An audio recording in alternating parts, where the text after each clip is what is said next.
Sarap. Purihin ng Panginoon. Welcome po sa bawat isa. Sa aking kumpare. Galing pa yan sa tawag. Meron pong at sa bawat isa na narito at sa mga bisita. Ngayong umaga po ay merong tinugon ng Panginoon sa aking mga prayer. Dito si Yam. Salamat sa Panginoon. At ang aming kapitbahay. Praying ng Diyos. Kasi alam niyo po ba na isa sa kabigatan sa puso ng tulad ko ang kapitbahay. Kasi baka sabihin ni Lord, kapitbahay mo yun, bakit wala, hindi mo kasama? Diba? Siyempre lang naman tayo magsusulit sa Panginoon. Kaya salamat sa Panginoon. Alam ko na ang DNA natin ay isa. Kasi isa ang ating mga. Alam po ninyo, lahat ng anak ng Diyos ay lalapit sa Kanya. Kasi isa po ang DNA natin at ang Panginoon. Kaya salamat sa Panginoon sa Kanyang kabutihan sa buhay natin. Hindi tayo pababayaan ng Diyos. Yan ang lagi kong pinasabi at pinagmamalaki ang Kanyang pagmamahal sa atin. Salamat sa Panginoon. Welcome po sa bawat isa ulit. Wala man tayong kuryente pero parang meron din. Wala lang, medyo hindi lang tulad ng may aircon. Pero alam ko ito pagkaloob ng Panginoon. Tayo po muna yung manalangin. Salamat po Ama sa umagang ito pang nasa pagkakataon Lord na binigay mo sa iyong mga anak Panginoon. Salamat Lord sa napakagandang panahon na binigay mo Panginoon sa amin. Patulat Lord para out dito, hindi mo hinayaan na wala pong sounds. Salamat po Ama, pagpalain mo kami Panginoon sa umagang ito. Bigyan mo kami Panginoon ng pangunawa, maunawaan ng iyong mga salita. At ako Lord bilang dito mo, tulungan mo ako Ama na ito'y maibahagi ayon lang sa iyong panahon. Pagpalain mo ang bawat sa Panginoon. Dalahin mo Lord kung mayroon mong may karamdaman sa aming kalagitnaan, pagalingin mo Panginoon. At kung mayroon Panginoon mga kamag-anak, mahal sa buhay na may karamdaman Lord, abutin mo sila Panginoon at ibahan mo Panginoon. Salamat po Ama, pagpalain mo ang bawat sa Panginoon na narito sa iyong kingdom. Dalangin sa pangalan ng Panginoon Jesus. Amen. Thank you Lord, purihin ang Panginoon. Alam niyo po ba na tayo po ay hindi makalapit sa Panginoon kung hindi ang Ama ang maglalapit sa atin, sa Kanyang anak.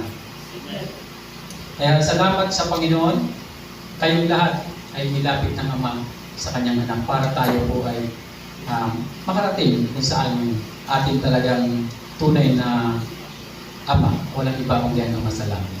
Salamat sa Panginoon sa pagkakataong ito na tayo ay tinipo ng Diyos na magkasama-sama para siya ay purihin. Ang pamagat po ng ating pag-aaral ngayong umaga, ang bagong buhay na bigay ni Lord. Ang buhay po na bigay ng Panginoon, ito po yung bagong buhay. Kasi tayo ay naging born again, naging Kristiyano, kapag tayo ay nilikha ng Panginoon at tayo ay mayroong karapatan sa Kanya bilang mga anak niya. Kaya salamat sa Panginoon, hindi po tayo ang kusang lumapit sa Panginoon, kundi ang Diyos po ang pumili sa atin. Sabi ng Kanyang salita, hindi kayo pumili sa akin, ako ang pumili sa inyo.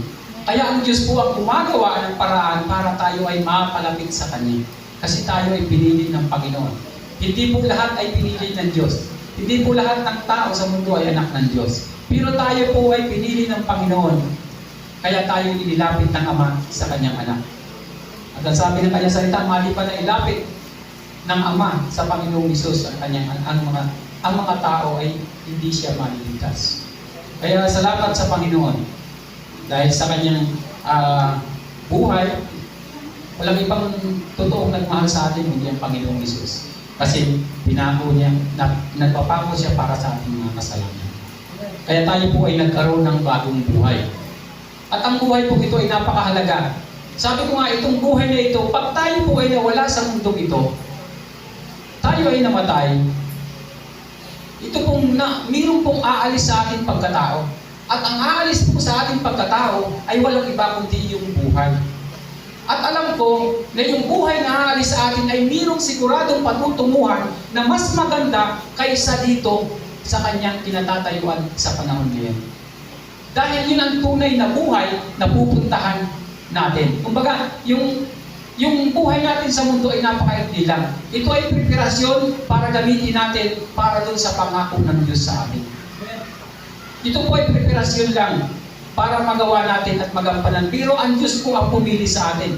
Kaya ang Diyos ang nagbabago ng ating buhay. Hindi natin kayang baguhin. Sabi ko nga, huwag mong sabihin na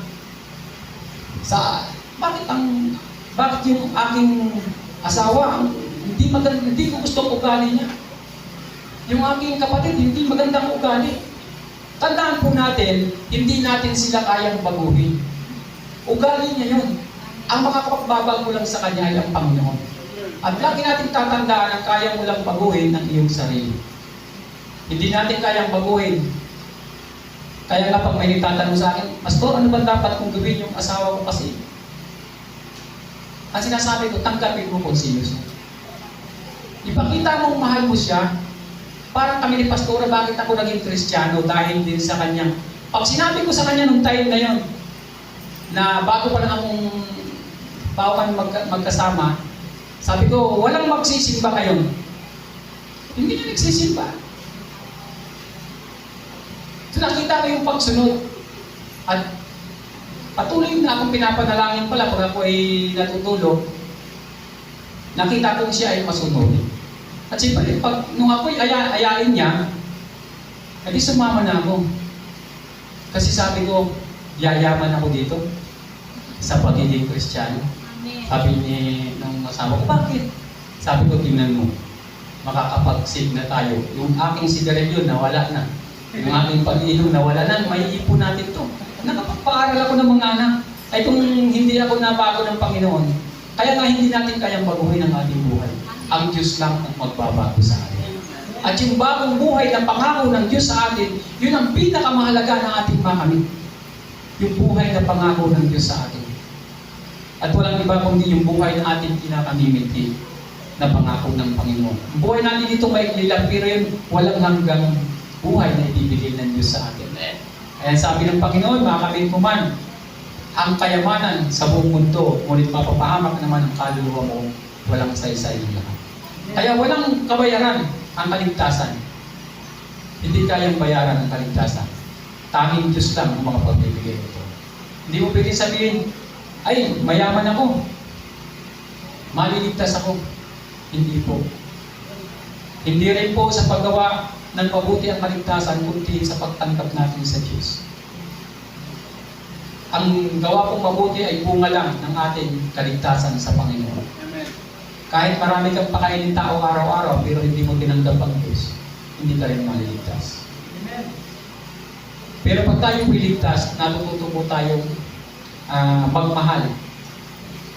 Ako po, kahit yung aso ko, grabe kanin kagabi, hindi ako pumulog. Binantayan ko siya. Madaling araw, nakatulog ako, hindi ko na nakita hanggang ngayon, hinahanap ko. Hindi ko na nakita, nagkasakit kasi siya. 5 days na siyang hindi kumakain, hindi ko naman napagamot. Kaya medyo durog-durog yung puso ko kanina, pag-ising kumaga, wala na. Nakatulog siguro ko mga kakas 4 na. Kasi tinignan ko pa si Ron, ginagamot ko. Ngayon umaga na wala na. Hindi ko na nakita.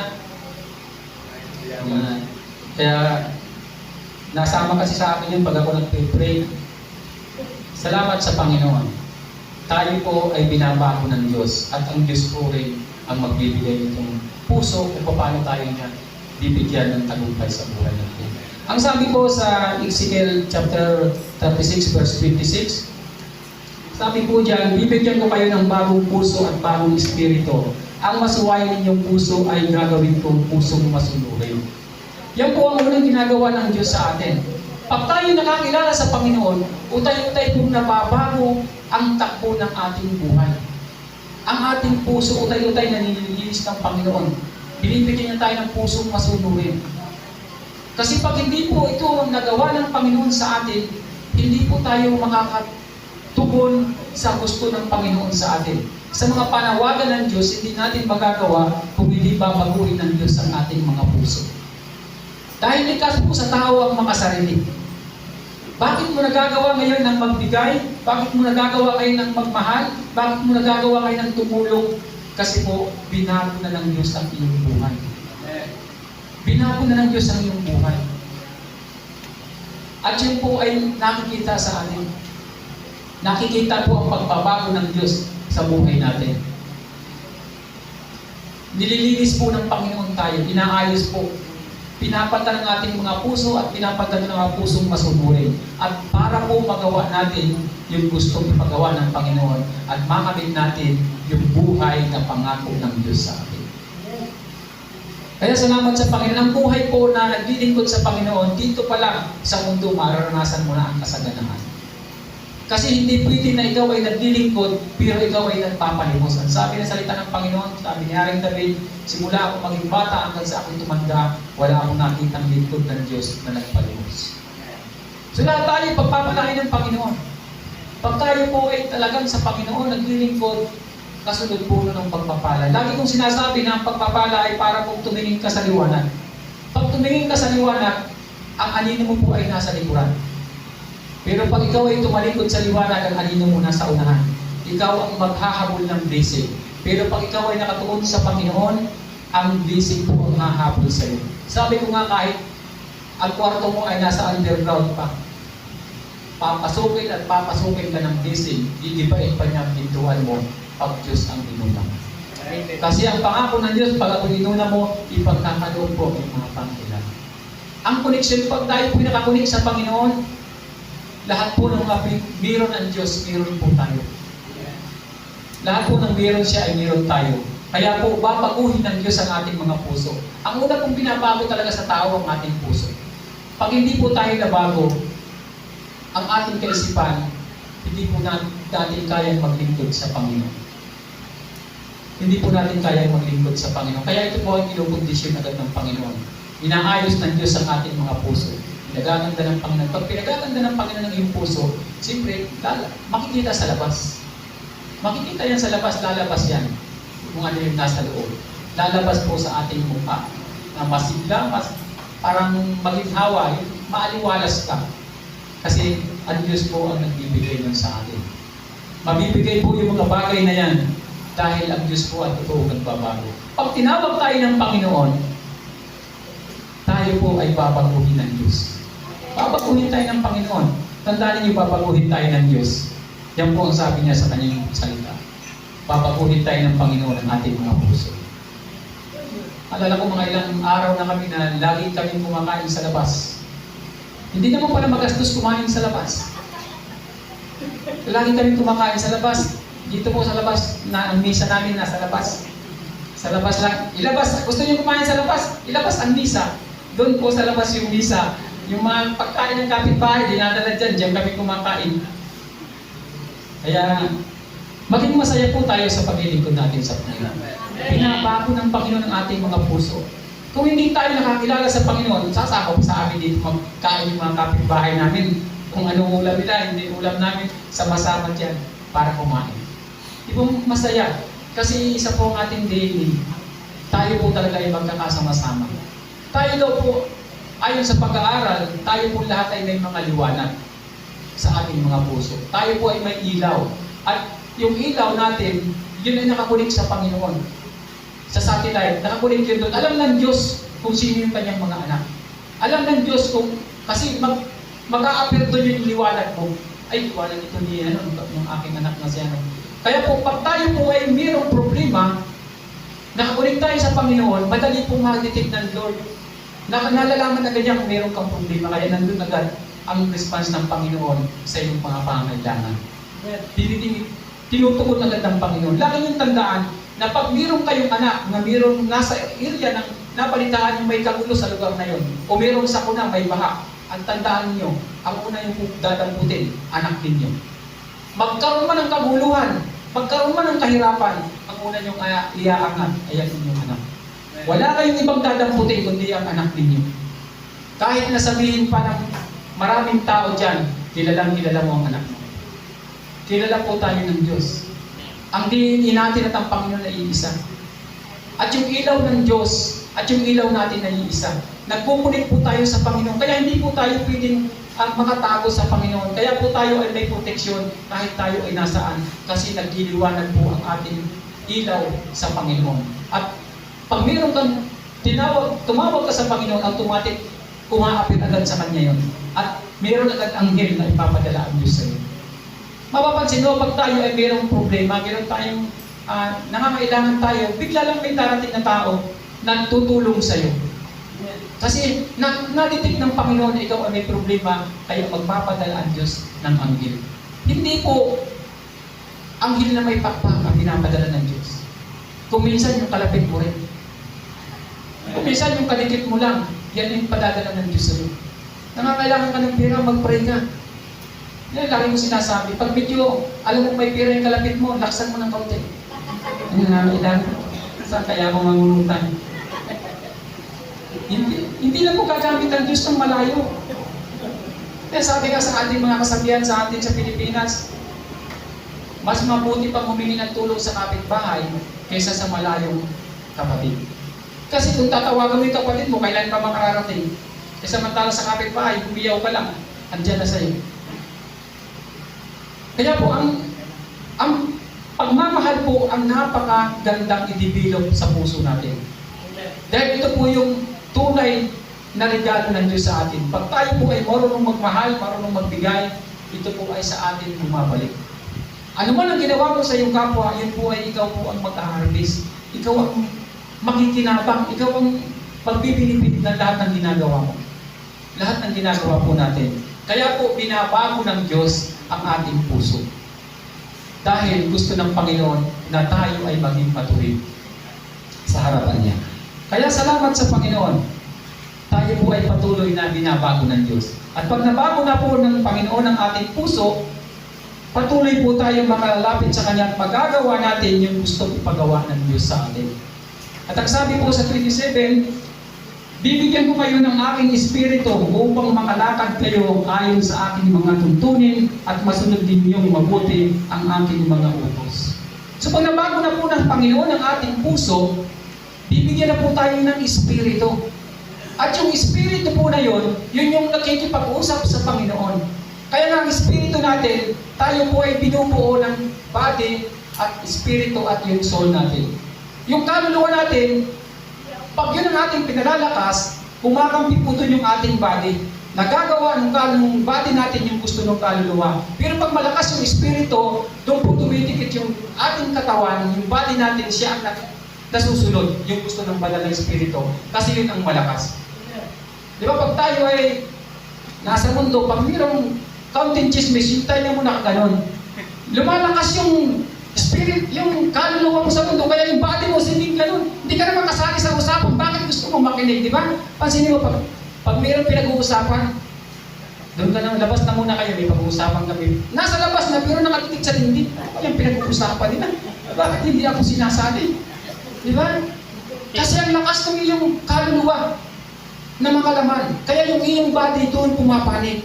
Pero pag pinalalakas natin yung espiritu, lagi tayo nananalangin, ang espiritu po ang nasusunod at yung body natin sumusunod sa gusto ng espiritu. At pag tayo humiling ng espiritu, direct nakikipag-usap sa Panginoon, dumarating yung ating mga kahilingan. Pag tayo po ay nanalangin sa Panginoon, pakikinggan ng Diyos. Isipin mo na ang pinanalangin mo ay ito po ay ipagkakaloob ng Panginoon. Isipin mo ito, tinanggap mo na. Di ba sa mga bagay, pag tayo ay nagpapagawa ng bahay, bahay ba agad yun? Di ba nag-recreate ang mga architect at pipili ka ng drawing? Ay, ito ang gusto mo. Pag yun ang pinili mo, pag nagpagawa ka ng bahay, ganun yung mabubuo. Sa buhay natin, pag ating inisip na gusto natin gawin yung bagay na yon, isip lang po yun. Pero mangyayari yun pag tayo po ay naniniwala at sumasampalataya sa Panginoon. Dahil ang ating pong pananampalataya, pagtitiwala sa Diyos, yun yung magpubuhay doon sa nakita mo. Sa mga nakadrawing lang, lahat ng malalaking building, kahit yung isting na yan, yung Robinson, nung una drawing lang yan dyan. Pero bakit ngayon may Robinson na? Lahat po ng mga bagay na nakikita natin, yan po ay nabuo dahil sa mga bagay sa hindi nakikita. Pag hindi po nakikita, yan po ay makikita pag tayo po ay nagtiwala sa Panginoon. Paano mo makita ang hindi mo nakikita? Yung wala, paano mo makita yung wala? Pag pumikit ka po, Subukan mong pumikit. Pag tinanong kita, anong nakita mo? Wala. Kasi kapag tayo nakapikit, nagdidipindi tayo sa Panginoon. Kapag lahat ng bagay na ang Diyos ang ating pinagkakatiwalaan, ibibigay ito ng Panginoon, magtatagumpay po tayo. Kaya maniwala tayo sa ating hinihiling sa Panginoon. Pag atin po itong pinaniwalaan, atin itong tinanggap na, tatanggapin po natin ito ayon sa ating pananampalataya sa Panginoon. Kaya magbigay po tayo ng talagang pananampalataya sa Panginoon na hindi po nag-aalinlangan. Pag ikaw daw ay pananampalataya na sinlaki ng butil ng mustasa, pwede mong ipalipat yung bundok sa dagat. Ganun po kaya mong magdala ng blessing sa pamamagitan ng iyong pananampalataya. Nung mga nakaraan nga kailangan kami ng pera, nung si Paul ay kinikibo, dito Lord, kailangan namin ng pera. Taga-ibang bansa pa yung pinadala ng Panginoon para magbigay ng pera sa aming pangangailangan. Ganun po kabuti ang Diyos. Hindi po talaga magkukulang ang Panginoon. Lagi ko pong testigyan nung ako ay tumawag sa Panginoon na mag-i-exam yung anak ko si Paul, kailangan ko ng 15K, pero sabi ko, dagdagan kong kaunti. Lord, 20K kailangan ko para may allowance ba? Di, nag-testimony na ako, Panginoon, bago mag-Merkulis, bago dumating yung Merkulis ulit na meron akong pera. Sabi ko, mga alas 4 na, wala pa akong pera. Last day na yun. May pumunta sa akin na tao, may binibinta kasi ako na bangka noon, time na yun. Ay wala namang bumibili. May pumunta rin, nagbisita. Hindi ko alam kung gusto niya, umalis na rin. Pero bago siya umalis na, ikwento ko sa kanya na mag-i-exam yung anak ko. Sa board exam, wala akong pera. Siguro makalayo-layo na siya ng kaunti. Mga 1,000 meters. Tumawag. Kung pwede raw akong sumunod doon kasi umulan. Inabutan niya ako ng 20K. Sabi ko, sir, gawa tayo ng kasulatan. Sabi niya, bibigyan kita ng... Sabi ko, kukunin mo yung bangka. Hindi siya nag-uo. Basta binigyan lang niya ako ng 20K. Walang kasulatan, hindi ko siya kilala. Umalis na siya, maghiwalay kami dalawa. Inabot niya sa akin yung 20 mil. Sabi ko, answer prayer. 4:45, nahawakan ko na yung pera.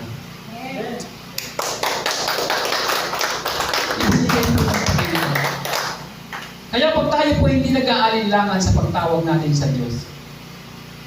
Isang bilis naman nangyari sa akin nung una, merong 10 piso na papel at 20 pesos. Meron akong 50 sa bulsa ko. Ngayon nag-challenge ng giving, ang nangungusap sa akin talaga na ibigay mo yung 50 mo. Hindi ko pinilit kong sikapin na hanapin yung 10. Kasi yun ang binigay ko, kasi mamamasahin kami, may mga anak ko itong 3 maliliit pa yun. Sabi ko, ang layo ng lalakarin namin. Nag-alinlangan ako. 10 lang binigay ko. Nung palabas na kami, sinalubong ako ni Pastor Anche. Sabi niya, kanina ang gusto kong ibigay sa itong 500, pero ngayon, 100 na lang. Ang binigay niya sa akin yung 100. Kung nakinig ako sa Panginoon, di may 500 sana ako paglabas. Sabi ko talagang dapat matuto tayo, pagkat kilala natin dapat yung boses ng Diyos. Dapat kilala natin ang boses ng Panginoon. Kasi pag hindi po natin kilala, sayang po eh. Yung blessing darating na sana kaso nadili. Parang isang tao na naglalakad sa bukid, ang dilim ng dinadaanan niya, nahulog siya sa bangin. Nung mahulog siya, nakakapit siya dun sa isang sangarang kahoy. Nanalangin siya, Panginoon, niligtas mo ako. Sabi ni Lord, bitaw. Ang bihira. Siguro inisip niya, Lord, ikaw ba yan? Siguro sabi niya, wala bang ibang Diyos niya? Ikaw ba yan, Panginoon? Hindi siya bumitaw, talagang magdamag siya ron, halos nakakapit. Pagod na pagod, halos malubusan siya ng lakas ng umaga. Paglingon niya sa baba, ganyan na pala siya kataas, doon sa pinakababa. Kung siya nagbitaw, pahinga na siya. Nakauwi na siya. Kuminsan po, may gusto ang Panginoon na pabitawan na sa atin. May mga bagay na gusto ng Diyos, anak, bitawan mo na yan. Kasi napapagod ka na dyan. Nahihirapan ka na dyan, anak. ngalay ka na hirap ka na sa sitwasyon mo, bitawan mo na yan, anak, para makapagpahinga ka at maibigay ko yung pagpapala para sa iyo. Kasi pag binigay po ng Panginoon yung Espiritu, magkakaroon tayo ng koneksyon sa Diyos at magagawa natin ang kalooban ng Panginoon. Una, nililinis ang ating puso at pag malinis na, saka po tayo binibigyan ng Espiritu ng Panginoon para po magawa natin yung gusto niyang ipagawa sa atin. Gagabayan at gagabayan tayo ng Diyos pag tayo po ay sumusunod sa kanyang kalooban. Ang sabi po sa 28,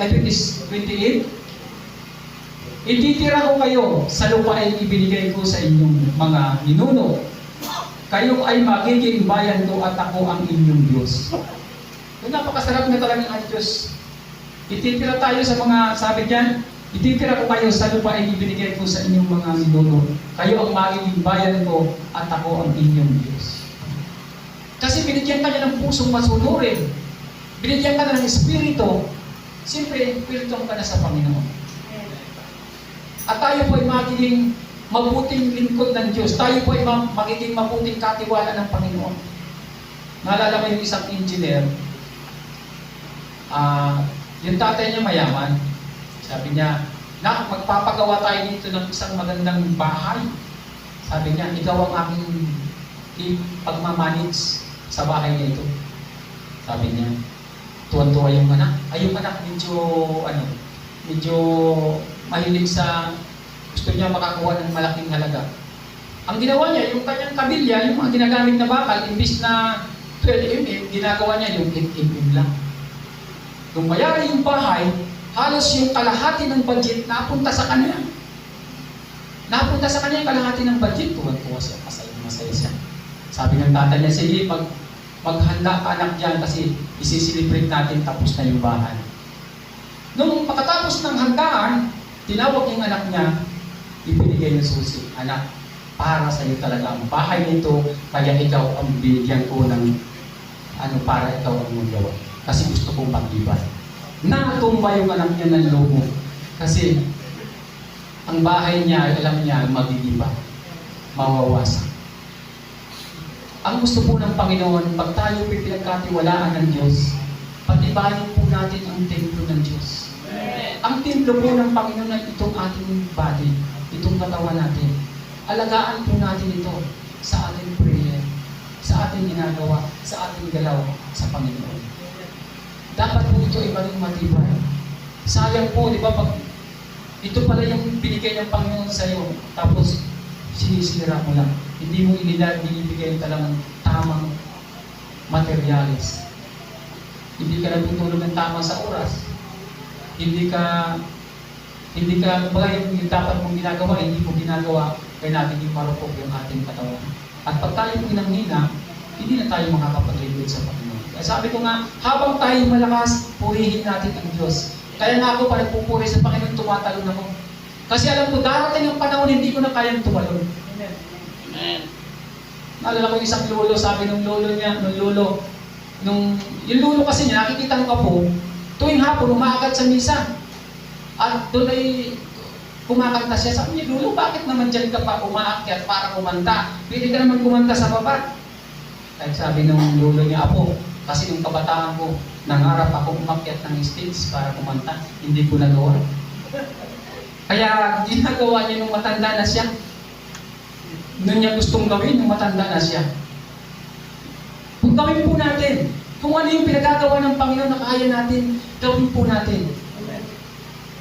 Pag ito po ay binigay ng Panginoon sa atin, yung sabi diyan, ititira ko kayo sa lupa ay binigay ko sa inyong mga ninuno. Kayo ay magiging bayan ko at ako ang inyong Diyos. Siya na po ang ating Diyos. Huwag na po tayong mag-alinlangan, huwag na po tayong mahiya na lumapit sa Panginoon. Huwag mo sabihin, pambihira, araw-araw na akong humingi. Sabi ng Panginoon sa Matthew 6, chapter 6, humingi kayo araw, gabi. Sabi ko, ang iyong ama namin, Ama namin sumasalangit ka, sambahin ang ngalan mo, bigyan mo ko ng pagkain, araw-araw. Hindi po sinabi ng Panginoon, humingi ka lang sa kanya isang beses, isang buwan. Araw-araw. At nung maglaglag siya ng mana, ang sabi ng Panginoon, kukuha kayo araw-araw. Huwag kayo kumuha ngayon lang para bukas, kukuha pa kayo ng para sa kinabukasan, yung ngayon lang yung gagamitin. Hindi po ang Diyos nagsasawang magbigay. Hindi po siya tulad ng tao. Pag pangatlo, sasabihin ka ng pangatlo na to. Pag nagpangapat ka pa, na hindi ka nabibigyan. Diba? May tubo na pero iyak ko pang pautangin. Kasi nakapangatlo ka na eh, hindi ka nagbayad. Ang Diyos po ay mas mabuti kaysa sa tao. Ang Diyos po ay hindi naghahanap ng kapalit. Pag siya ay nagmamahal, hindi siya tulad natin na ang tao ay may kondisyon. Siya ang conditional siya. Pero ang tao may kondisyon. Pag mahal mo ako, mamahalin din kita. Diba? Kaya nga sabi ng mga kasabihan ngayon ng mga kabataan, mabuti pa raw na magpalit kaysa sa ayusin yung relasyon na sira. Kasi sa totoo lang, talagang mahirap ayusin ang relasyon pag nasira. Kaya po huwag natin hahayaan na ang ating relasyon sa Panginoon ay masira. Dahil ito po ang nagdadala ng tagumpay sa ating mga buhay. Siya po ang nagbibigay sa atin mga bagay na nais natin makamit. Kaya sabi po sa 29, lilinisin ko ang lahat ng inyong karumihan. Bibigyan ko kayo ng masaganang ani at hindi na kayo daranas ng gutom. Yan po ang mga pangako ng Diyos sa atin pag tayo po ay pinaghaharian niya. Pag tayo po ay pinaghaharian niya. Pagpapayag pa ang Diyos na siya ang naghahari sa buhay mo tapos ikaw ay nagugutom. Ikaw ay nahihirapan. Hindi ka papayag kahit tayong mga magulang, hindi tayo papayag dahil anak natin nagugutom. How much more ang Panginoon? Pag siya po ang ating pinagkatiwalaan, ibibigay at ibibigay ng Diyos yung mga pangailangan natin. Yung mga bagay na nais natin, ibibigay ng Diyos yan sa atin. Kaya sabi niya dyan, ito, yung pinakain ng marami, di ba? Balik mo po yung verse. Ang sabi dun sa verse, lilinisin ko ang lahat ng inyong karumihan. Ano man yung meron tayo, kasi meron tayong pusong masuturin, lilinisin niya ng Panginoon. Aayusin niya ng Diyos. Kaya magiging gwapo ka na, magiging maganda ka na. Kasi nilinis ka na ng Panginoon. Tatanggalin yung karumihan mo. Di ba ang isang tao, kahit hindi ka talaga totoong gwapo, pag yung malinis ang pagkatao mo,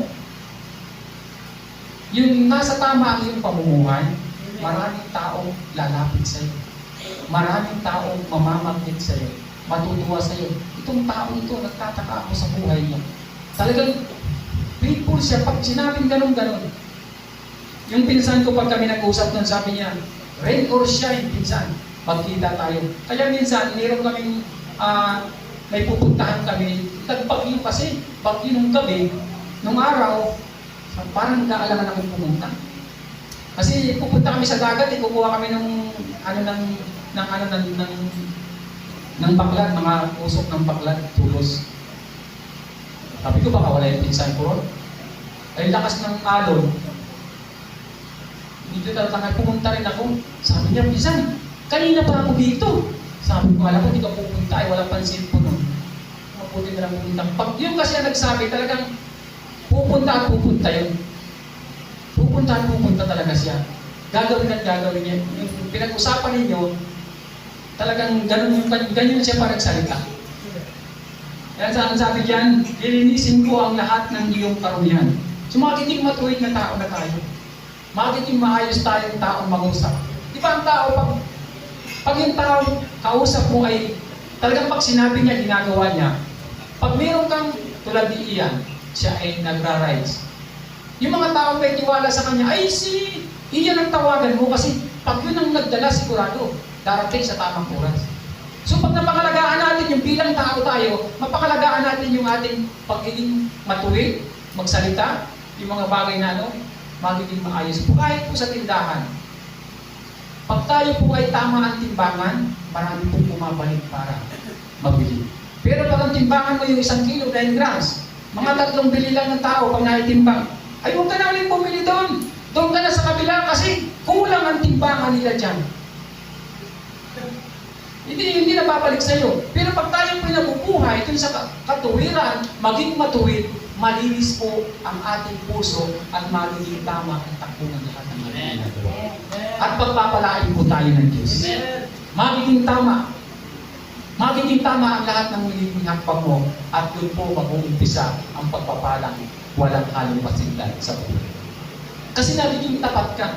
Halos wala nang palit ang tawag sa iyo. Pag-deliver ako ng ganun, siya ang tawagan mo. Pag nag-deliver yan dito, pag ice cream ang in-order mo, ice cream pa pagdating. Hindi ice water. Di ba, sino pang order, halimbawa, tanggap ka ng ice cream, dapat pagdating mo doon ay tubig na. Hindi namin sa iyo magpapadeliver yung tao. Kasi hindi good product pagdating. Kaya ikaw naman, pag alam mo na alanganin, huwag mong tanggapin. Sir, ganito po. Sabihin natin yung totoo. Sabihin natin yung totoo. Maging totoo tayo. Doon po magkakaroon tayo ng kalinisan. Kahit sa ating asawa, huwag mong lagi sasabihin, guwapo mo naman. Yung pala, hindi naman guwapo yung time na yun. Talagang, alam mo po ninyo, mas masarap tanggapin yung pagpuna ng isang tao na tama kaysa sa tanggapin yung papuri ng tao hindi naman tama ang gusto mong sabihin. Inuutok ka lang wala, naniniwala ka lang. Pero mas maganda po yung totoong salita na ibigay natin. Pero sa totoo lang naman, ang kagandahan po ay nasa ating bugla. Lalaki ka man o babae ka, wala pong pangit na nilikha ang Diyos. Pansinin mo ang tao. Pag may tao kang na may kaibigan ako dun laging sinasabi niya, gwapo siya. Nung matagal na kami nagsasama, sabi ko, gwapo niya pala talaga ito. Habang matagal kayo nagsasama, kasi pag tinatanong ko si Pastora kung gwapo daw ako. O, di ba? Kasi sa tagal na, nasanay na siya. Nasanay na. Di ba? Sabi nga ni Kemar siya ang pinakagwapo. Sabi ng nanay niya, siyempre, nanay mo yun, di ba? O, kahit sinong nanay, ang tingin sa anak, gwapo mo talaga. Ang ganda mo talaga. Ayun po ang tingin ng Diyos sa akin. Tayo po ay mabubuti. Mga gwapo at magaganda kasi ang Diyos po ang ating Ama. Kaya po dapat tayo ay maging matuwid. Ay, ang ganda-ganda mong babae tapos hindi ka naman matuwid magsalita. Pag hindi ka paniniwalaan, di ba? Parang ang hirap nun. Ang gwapo mo, tikas mo, pero pag nagsalita ka, hindi mo naman kayang tuparin. Ang tunay po na lalaki, hindi yan sa matso, hindi yan sa laki ng tiyan, kundi sa paninindigan. Pag sinabi mo at kaya mong panindigan sa katotohanan, pagkakatiwalaan ka at yan ang tunay na lalaki. Amen. Hindi yung macho ka, pero pag nagsabi ka naman, hindi mo naman kayang panindigan. Pag sabi ka, sama ako, maya-maya, sorry, hindi pala, hindi, may pupuntahan pala ako. Ang hirap na, di ba? Hindi po tayo magiging matuwid at malinis pag hindi po natin ginawa ang gusto ng Panginoon. Maging matuwid po tayo. At ang sabi diyan, bakit mo Paul? Lilinisin ko ang lahat ng iyong karumihan. Bibigyan ko kayo ng masaganang ani at hindi na kayo daranas ng buto. Ito na po yung resulta pag tayo pinagiging malinis at matuwid ang ating pamumuhay. Hindi na po natin daranasin ang kahirapan. Hindi na po natin daranasin ang kahirapan. Kasi utay-utay po, nagiging tama ang iyong pamumuhay. Hindi ka talaga maghihirap. Kasi nagkakaroon ka na ng tamang plano. Pag umaga, alam mo natin ang gagawin mo, hindi yung nakalilata ka pa umaga na. Diba? Alam mo na kung anong dapat mong gawin. Araw-araw, alam mo na kung anong dapat mong ginagawa. Napakahalaga po dahil hindi po tayo daranas ng kahirapan. Pag tayo po naging matuwid na tao, malinis na tao, darating po yung pagpapala na ibibigay ng Diyos sa atin. Mangyayari po yung mga bagay niyo. At ang sabi po sa verse 30, sa last verse po, ang sabi niyan, pamumungahin kong mabuti ang inyong mga punong kahoy at pasasaganahin ng ani ng inyong bukirin upang hindi na kayo hamakin ng kapwa ninyong bansa dahil sa tagutom na inyong dinanas. Huwag po natin panatilihin na kung minsan nakaranas tayo ng kahirapan nun, pero ngayon ganun pa rin. Hindi na po ganun. Hindi na papayag ang Diyos dahil ito po yung bagong buhay may pinagkaloob na atin ng Panginoon. Ako po noon, akala ko hindi ako makakapagpaaral ng mga anak. Pero lahat po sila nakapagtapos. Ipinakita ng Diyos ang kanyang kabutihan sa aming buhay. Kaya sabi ko, yung mga anak ko kasi talagang, ano lang yan sila, bahay school. Binahatid ko pa yan, hatid sundo. Pag inabot ng gabi, sinusundo ko agad yan siya. Alam ko kung anong oras sila lalabas, alam ko kung anong oras ang pasok nila. Tatricycle ako lang, binabantayan ko sila sa gate ng school. Kaya alam ko sila nung high school hanggang mag-college, hindi nakapaligaw. Kasi bantay sarado. Kaya yung mga asawa nila, yung mga first love nila.